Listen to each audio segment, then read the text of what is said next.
Hi friends, welcome back to my new vlog.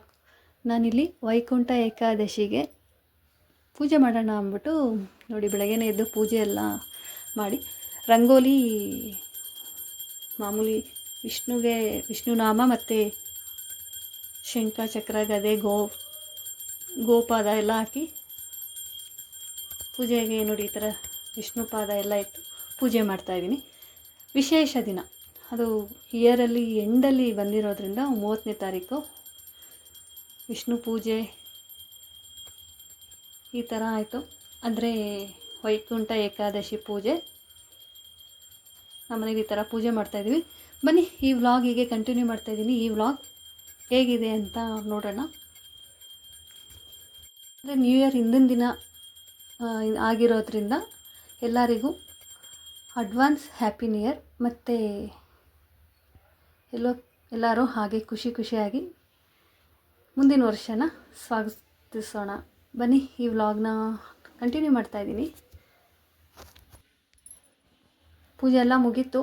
ಮತ್ತೆ ದೇವಸ್ಥಾನಕ್ಕೆ ಹೋಗೋದಿದೆಯಲ್ವಾ ನೋಡಿ, ಹೊಸಲು ಪೂಜೆ, ತುಳಸಿ ಪೂಜೆ ಮತ್ತು ದೇವ್ರ ಮನೆ ಪೂಜೆ ಎಲ್ಲ ಪೂಜೆನೂ ಆಯಿತು. ಇನ್ನು ನೆಕ್ಸ್ಟು ದೇವಸ್ಥಾನಕ್ಕೆ ಹೋಗಿ ನಮ್ಮ ಮನೆ ಪಕ್ಕದ ಮನೆ ಲಕ್ಷ್ಮಿಯವರು ಬರ್ತಾರೆ, ಅವ್ರ ಮಕ್ಕಳು, ನನ್ನ ಮಗ ಎಲ್ಲ ದೇವಸ್ಥಾನಕ್ಕೆ ಹೋಗಿ ಬರೋಣ ಅಂದ್ಬಿಟ್ಟು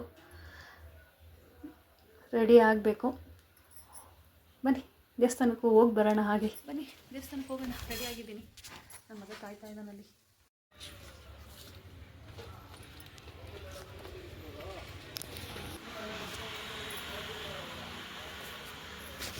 ಬರ್ತಾರೆ ಬೇಕು ಅಂತ ಹೇಳ್ತಾರೆ. ಅದು ನೋಡಿ ಸೀರೆನಂತ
ದೇವಸ್ಥಾನಕ್ಕೆ ಹೋಗಿ ಬಂದ್ವಿ. ಮತ್ತು ಲಕ್ಷ್ಮಿ ಮನೆಯಲ್ಲಿ ಅವರೆಕಾಯಿ ಥರ ಚಿಕ್ಕಡ್ಕಾಯಿ ಎಲ್ಲ ತಂದಿದ್ರು. ಅವರು ಅಡುಗೆ ಮಾಡಬೇಕು ಅಂದ್ಬಿಟ್ಟು, ಅಂದರೆ ಅವರು ಉಪವಾಸ, ನಾವು ಉಪವಾಸ.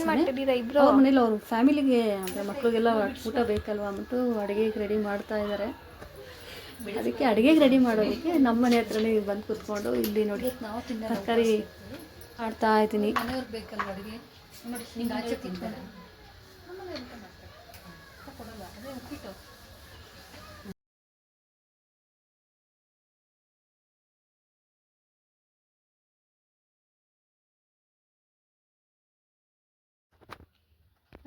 ನೋಡಿ ಲಡ್ಡು ಕೊಟ್ಟರು ದೇವಸ್ಥಾನದ್ದು.